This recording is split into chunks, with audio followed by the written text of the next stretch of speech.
Om Namah Bhagavate Vasudevaya.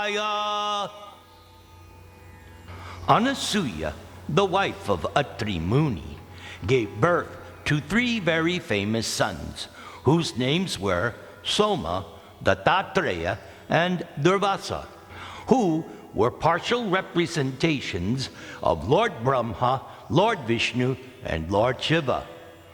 Soma was a partial representation of Lord Brahma.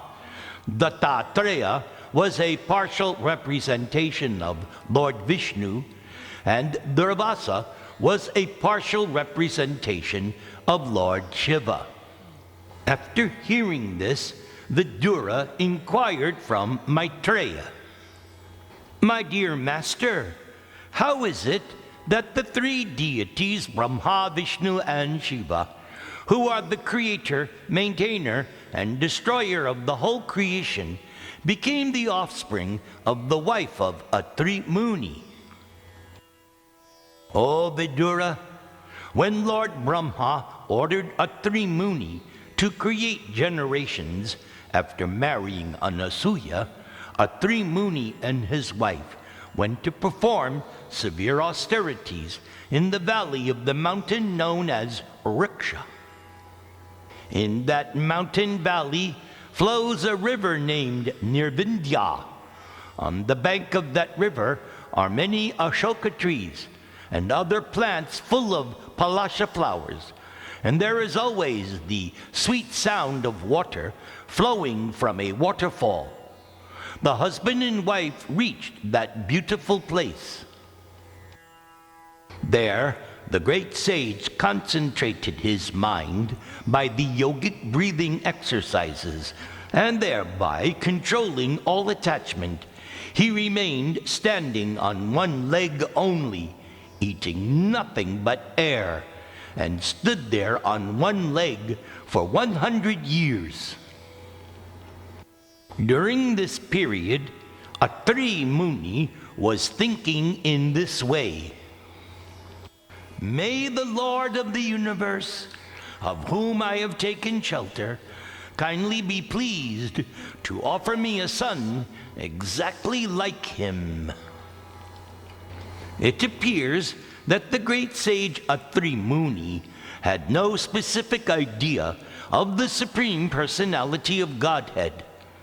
Of course, he must have been conversant with the Vedic information that there is a Supreme Personality of Godhead who is the creator of the universe, from whom everything emanated, who maintains this created manifestation, and in whom the entire manifestation is conserved after dissolution.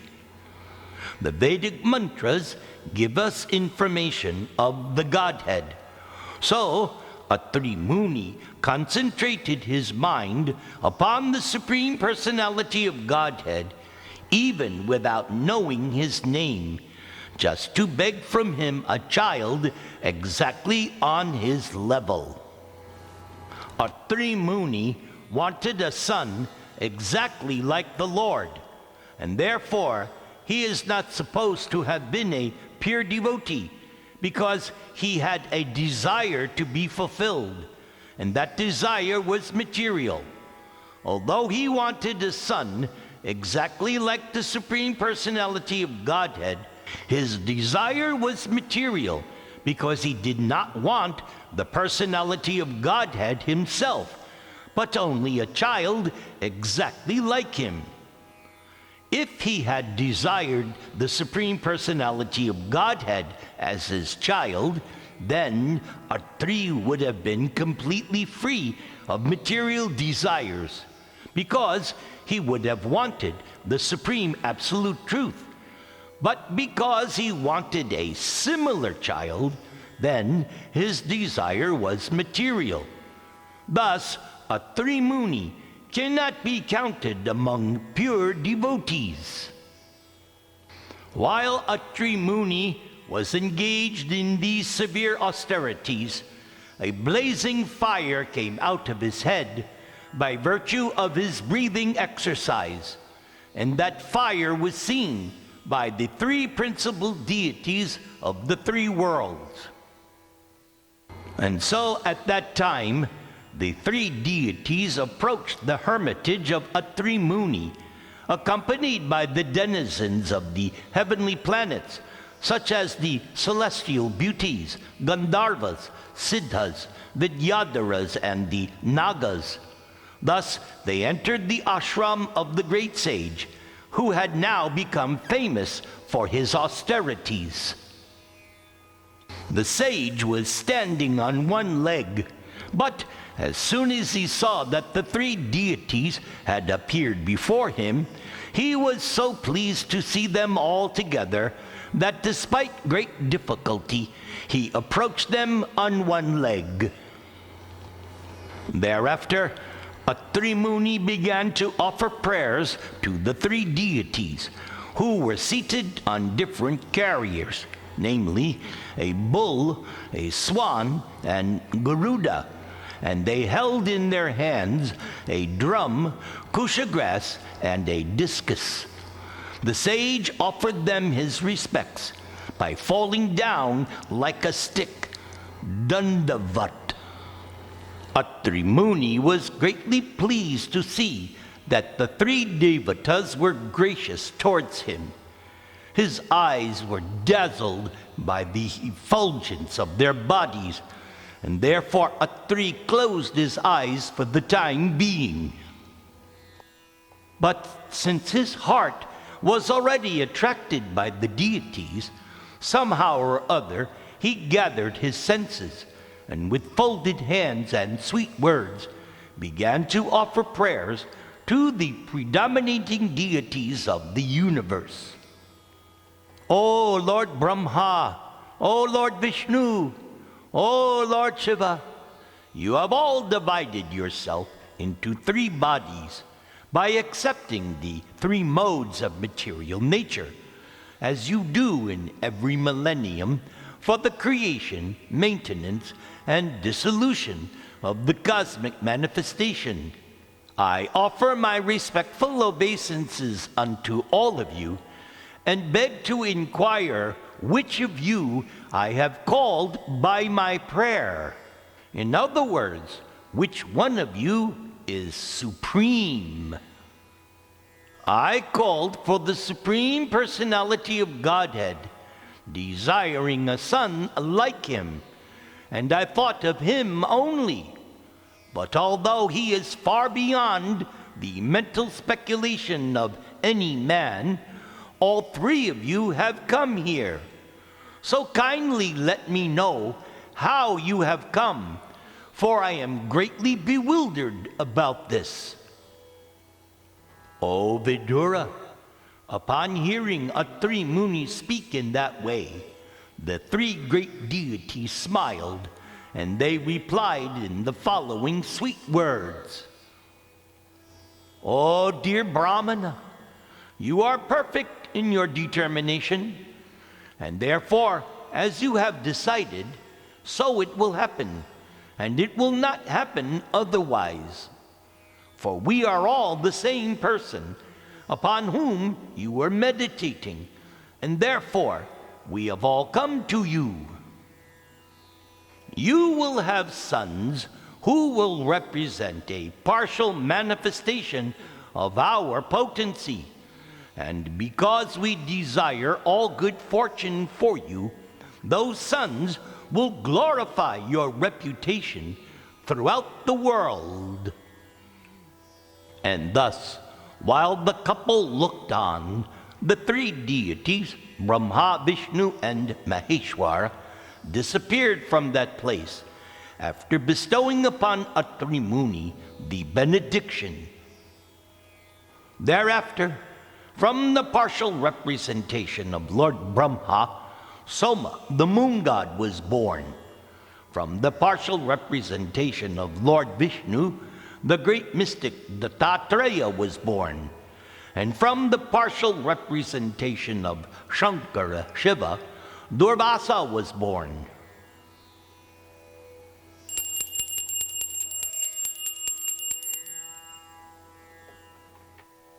When Lord Vishnu appeared in his 8-armed form at the successful sacrifice performed by Daksha, Lord Vishnu told Daksha, "Lord Brahma, Lord Shiva, and I are the supreme cause of the material manifestation. I am the Supersoul, the self-sufficient witness, but impersonally, there is no difference between Brahma, Lord Shiva, and myself. O Daksha Dwaja, one who is not in proper knowledge thinks that demigods like Brahma and Shiva are independent, or one even thinks that the living entities are independent. A person with average intelligence does not think that the head and other parts of the body to be separate. So similarly, my devotee does not differentiate Vishnu, the all-pervading personality of Godhead, from anything or any living entity. So one who does not consider Brahma, Vishnu, Shiva, or the living entities in general are separate from the Supreme, and who knows Brahman actually realizes peace, whereas others do not. Garbhodakashayi Vishnu is also known as Sahasra Shirsha Purusha. From the lake of his navel sprang a lotus on which Lord Brahma was generated. Atri, the son of Lord Brahma, was as qualified as his father. From Atri's tears of jubilation was born a son named Soma, the moon, who was full of soothing rays. Lord Brahma appointed Soma the director of the Brahmanas, drugs, and luminaries. When Arjuna returned to Hastinapur after the disappearance of Krishna, Arjuna reminded Yudhisthira that during their exile, Durvasa Muni, who eats with his 10,000 disciples, intrigued with the Kauravas to put the Pandavas into dangerous trouble. But at that time, Krishna, simply by accepting the remnants of food, saved the Pandavas. And by Krishna's accepting food in this way, the assembly of Munis, while bathing in the river, felt sumptuously fed, and all the 3 worlds were also satisfied. In the 8th canto of Srimad Bhagavatam, Shukadeva Goswami informs Maharaj Parikshit that when the Asuras, with their serpent weapons, severely attacked the demigods in a fight, many of the demigods fell and lost their lives. Indeed, they could not be revived, for at that time the demigods had been cursed by Durvasa Muni. The 3 worlds were poverty-stricken, and therefore ritualistic ceremonies could not be performed, and the effects of this were very serious.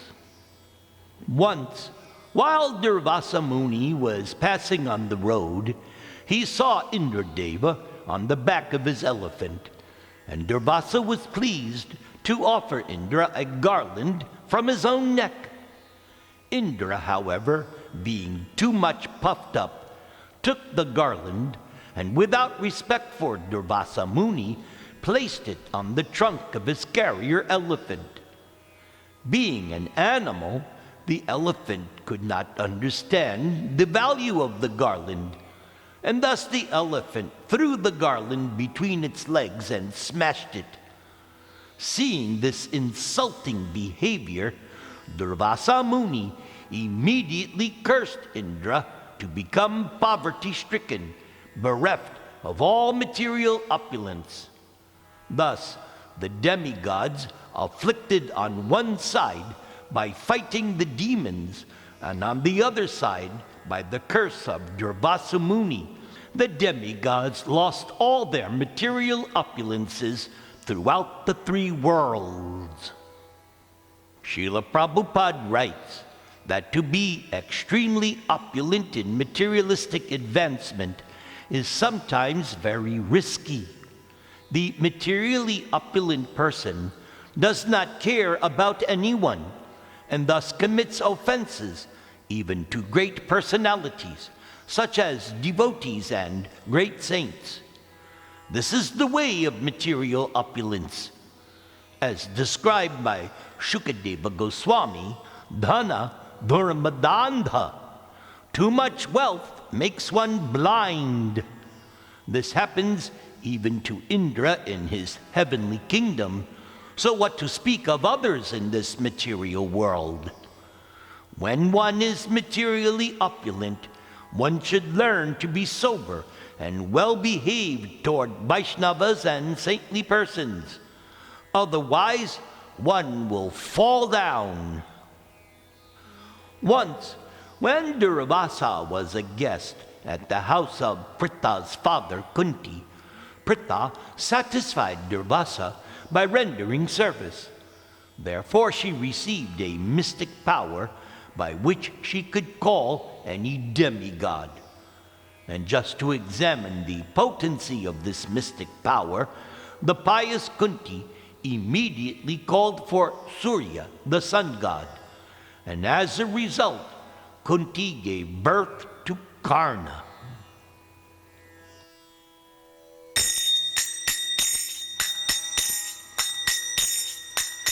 Jaya Govinda, Jaya Gopal,